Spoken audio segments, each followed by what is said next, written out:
They allowed folks like D.L. Hughley and Ricky Smiley to talk about me on their shows, to besmirch my merits because I was not a blind supporter of Kamala Harris. This is the first time I've ever been let go from a creative position. There's a lot of lies and falsehoods about me that are put out there, like, oh, Amanda Seales, she got fired from this. I've never been fired from a creative job. I got fired from the Heartland Brewery in Times Square because I wouldn't stop wearing an afro. But I've never been fired from a creative job. It always sucks that it's a black man who always delivers the news. Actually, you know what? I just remembered that I have been fired from a creative job. I was fired from Sirius Satellite Radio by another black man. So the haters is gonna love this. The haters is gonna love this. Comedian, actress, and media personality Amanda Seales recently faced the cancellation of her syndicated radio show, The Amanda Seales Show, on Radio 1 Urban One. And of course, the feminist misandrist will never miss an opportunity to blame black men for something. Amanda tried to place the blame on black men, specifically pointing to the individual who delivered the news on behalf of the company. She claimed that when it's time for her to get terminated, the higher-ups often send a black man to give her walking orders. Now, I do believe the Democrats sent two black men, Ricky Smiley and D.L. Hughley, to attack Amanda on their radio shows. You know, the Qs who run the radio, in the words of Steve Harvey. Now, me and Ricky Smiley happen to be on the same page. Now, we Qs now, and so is D.L. Hughley. Qs kind of run the airways of black radio. Okay. All right, Purple and Gold. Okay. Ricky Smiley and D.L. Hughley were allegedly commissioned by the Democrats to protect Kamala Harris. It's protect her. We have to protect her. And Radio 1 Urban One, founded and headed by a black woman, Kathy Hughes, allowed it to happen. The cancellation of the Amanda Seales Show appears to be the result of several compounding factors. But I gotta tell you the truth about why Amanda Seales was fired. Although there are multiple reasons, two key elements stand out. One, her support for Palestine, and two, her decision not to support Kamala Harris's presidential campaign, which some viewed as her failure to align with a broader narrative of black and female empowerment during what Democrats programmed black people to believe was a critical political moment, when in fact, Kamala Harris was nothing but a cosplaying, pretending chameleon. She wasn't a black woman at all. But you had other black people, including D.L. Hughley and Ricky Smiley, going after Amanda for not getting on board with them to support their paymaster. Ricky Smiley even brought on Bakari Sellout to his show for him to go at Amanda in defense of Kamala. A lot of stuff going on. Just feel real disappointed, upset this morning. Amanda Seales recently went viral for a video she made about Vice President Kamala Harris. Put in clips of Kamala Harris stating things. I don't need politicians to state things. I need politicians to do things. When I met with Kamala Harris after she summoned me, I said to her straight up, you talk out two sides of your neck and we don't know what you're talking about. Because I told her straight up that I feel like she is disingenuous in her messaging. And I want to see actions. We have attorney and political commentator Bakari Sellers on to speak about how damaging comments like these can be to the Harris campaign. Good morning, Richard. Hope y'all doing well this morning. Yeah, but I just wanted listeners to understand where I come from. And one of the things I want to say is I just have a different view and a different perspective. In addition to folks like Bakari Sellout, Ricky Smiley, and D.L. Hughley, Amanda reportedly fell out with folks like Angela Rye and Tamika Mallory because she wouldn't get on board. So yes, it was well known that billions of dollars surrounded Kamala's campaign, and all the Black Boule sellouts were standing in line with their hands out trying to get some of that cash, from Al Sharpton and Roland Martin to Tamika Mallory and Angela Rye. Everyone wanted a cut of the political billions flowing around the Kamala fraud they were all in support of. Amanda wouldn't play along with them, and you have some of her Democrat friends blaming her for Kamala losing the election. Kamala lost because of you not knowing what was on the line. When are y'all going to stop with this narrative? When? I do not have the power to sway an election. I know it's weird that you think I do, but I don't. The Democrats that were marketing and pushing that campaign, they lost this election because they clearly did not care enough about what was on the line to stop towing the line. Not only was this a problem among her friends, but this created an issue for Amanda with another Black woman, a very powerful one in the world of urban media, the founder and chairwoman of Radio 1, Cathy Hughes. And I'm glad because, oh my goodness, at first I was like, one, now I'm so thankful because it's allowed us to go into cable. Absolutely. It's allowed us to go into digital. It's allowed us to go into syndication. And it has become all inclusive. I mean, so much so that Radio 1 became Urban 1, so that it could be an umbrella for all the businesses. All the 5 companies, yeah. Exactly. So that's the meaning of the one. We are one. We are one.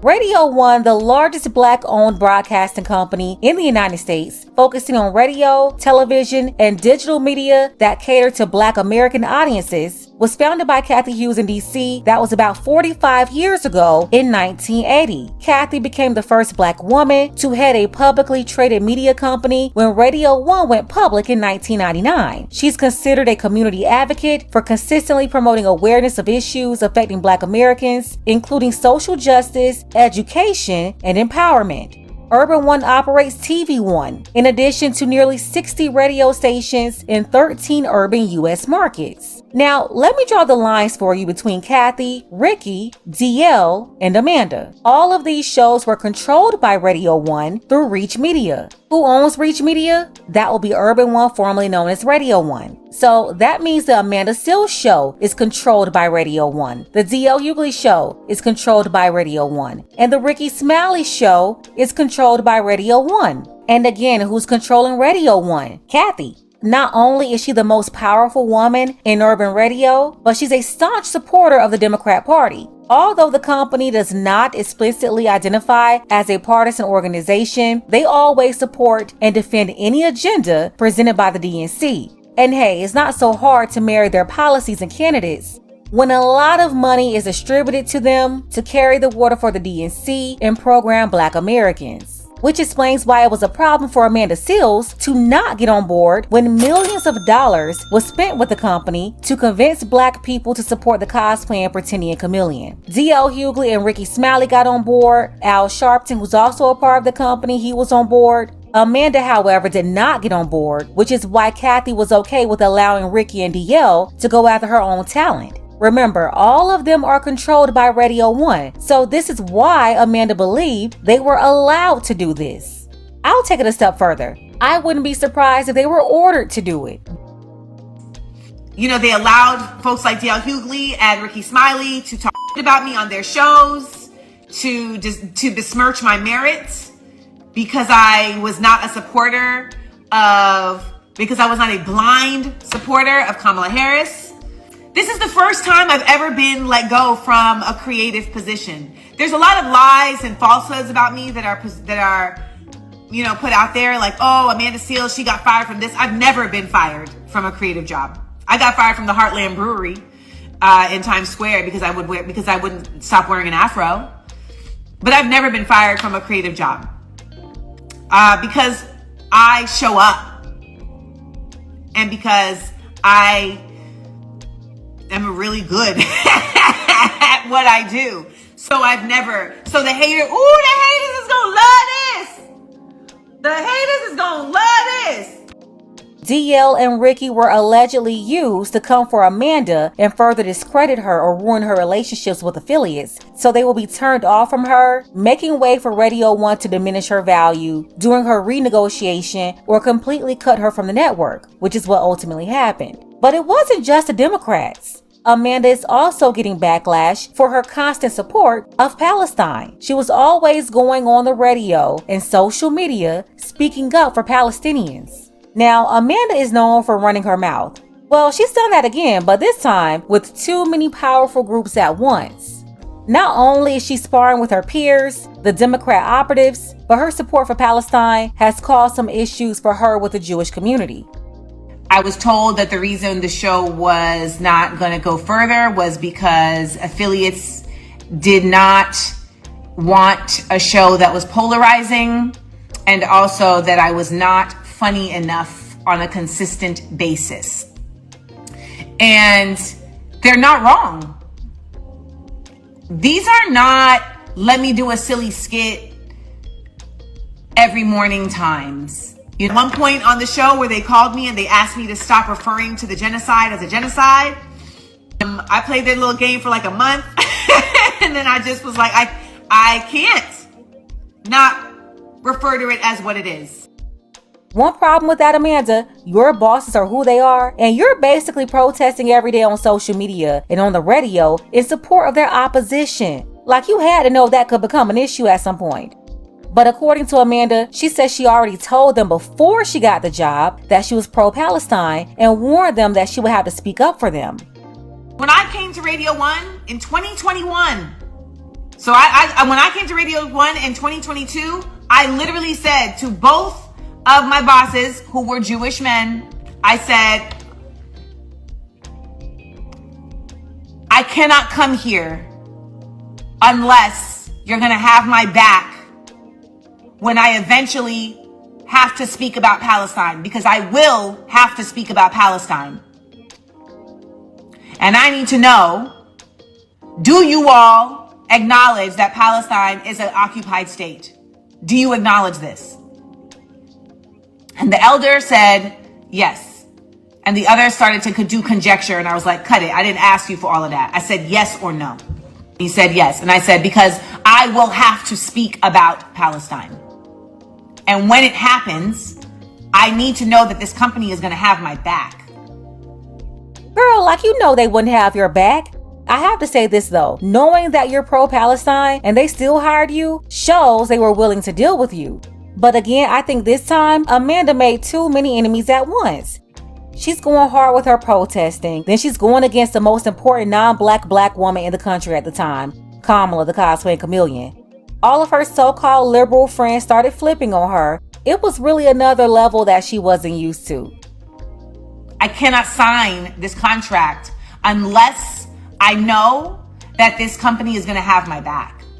And when they asked me to take down my video of Zionists with my livelihood, that's also when I knew, like, this is probably the beginning of the end. So apparently her bosses over at Radio 1 wanted her to remove that video and she refused. But let me tell you, the beginning of the end was not that clip. See, she's been doing clips like that for a while. The beginning of the end is when she went against Kamala Harris and they allowed their other talent, her colleagues, to go against her directly, DL and Ricky. When it comes to Kamala, I mean, listen, when Kamala said this ain't a racist country, she lost me and she ain't got me back yet. The bosses did have an issue with her for her Palestine rants, but they couldn't stand 10 toes down on firing a black woman from black radio owned by a so-called black business headed by another black woman over non-black business. See, that just wouldn't look right. And truthfully, they knew Amanda was going hard for Palestinians before they hired her. So what was the real reason? It was Kamala Harris. Now at the same time, these other bosses, they did see it as a good time to get rid of her because she was rubbing them the wrong way too. Then they realized they couldn't get her to do what they wanted her to do. It was her mouth getting them in trouble with people in their own circles. On one side, she was making Kathy look bad with the Democrats, and as for her two Jewish bosses, she was making them look bad with their people too. It always sucks that it's a black man who always delivers the news. And I will leave you with this. Whenever somebody says it's just business, that is the lie that sellouts tell themselves. Actually, you know what? I just remembered that I have been fired from a creative job. I was fired from Sirius Satellite Radio by another black man. What the hell are you talking about? Now, I'm gonna need Kathy to come to the front of the class because what I've been wondering for the last couple of weeks is, how was this company Radio 1 Urban One founded by a black woman, headed by a black woman, with majority ownership of Reach Media, that's Amanda's syndicator, and not only is Radio 1 in control of the show and the syndicator, but they also own all the radio stations Amanda was on. So how did Amanda have 2 Jewish bosses at a company that's always talking about black this, black that? Kathy, can you explain who you have running your company over there? And let me tell you, the syndication part of the company is not a multicultural organization. No, get this. They cover 94% of the Black American population with their programming, reaching nearly 19 million Black Americans per week. All of their programming is targeting Black people, with shows like Willie Moore Jr., Erica Campbell, Walt Baby Love, The Morning Hustle, and you can't forget their most notable bought and paid for sellouts. I'm talking about Al Sharpton. They have his show over there every day. They also syndicate Ricky Smiley and D.L. Hughley. I don't even have to say anything else. Put 2 and 2 together. This is why I say in order to identify the real reason why they fired Amanda, you have to first know the real reason why they hired Amanda. Kathy is a part of the Boule. She's a proud member of Alpha Kappa Alpha. Her programming from TV One to Radio One is feminist leaning, and at any given time, you can hear promotions or programming broadcasting that's also filled with misandry and designed to program the minds of Black women with a steady drumbeat of strong Black independent woman rhetoric. Amanda was perfect for that. That's why they hired her. Yeah, they put her on knowing that she was already labeled difficult to work with. This is after she lied on a Black man, a Harvard neurosurgeon, and tried to destroy his life. Yeah, they hired her after all of that intentionally. Why? Because their purpose was to use her to continue pushing their feminist programming. 2 problems though. Amanda stopped being useful or too much of a problem for them when she started putting way too much energy into Palestine, and she totally went against Kathy's sorority sister, Kamala Harris. See, when Amanda was focusing on her feminist work, she was all good. That wasn't destructive to them. She was doing exactly what they paid her to do. It's the moment when she started getting in their way and going against their allies that she became a problem. The whole "she wasn't funny enough" comments, that was also just an excuse because she was at the same level of comedy when they hired her. And the whole excuse of her touching on serious topics too much, well, she was doing the same thing that D.L. Hughley was doing every day. If that's the case, he should be fired too, because he's not really funny anymore either. He's just sitting up there defending Democrats every day. Even went after his own Radio One colleague in defense of Kamala. And Ricky Smiley is a whole clown too at this point. But they're safe. Why? Because they're committed to selling Black people out by the millions to maintain an invite to the Boule luncheon. Yeah, they sell us out every day to get more access and money for themselves. Of course, Amanda Seales is annoying and she can never take accountability for anything. 2 things can be true. There was definitely a lot behind her termination. She lost her job this time because she made too many powerful enemies by running her mouth about the wrong people. They don't care when her mouth is used as a weapon against Black men, but they do care when her mouth is going against their people and their friends. Let's go ahead and get the conversation started. Black men are obviously not to blame for Amanda's cancellation. It's these other 2 groups coming for her. So why is she blaming Black men for delivering the bad news instead of really telling the truth about the puppet masters and the puppets who wanted her out? Tell me what you think about this below. Special thank you to everyone supporting the channel. One time for Creed, Citywide, and Samuel. I definitely appreciate all of you for your contributions. If you want to show your support for the channel too, you have to use PayPal for now. The link is below. Ladies, fellas, want a balanced analysis, want the truth from a woman's perspective? Then you're going to want to subscribe to this channel and don't forget to like and share.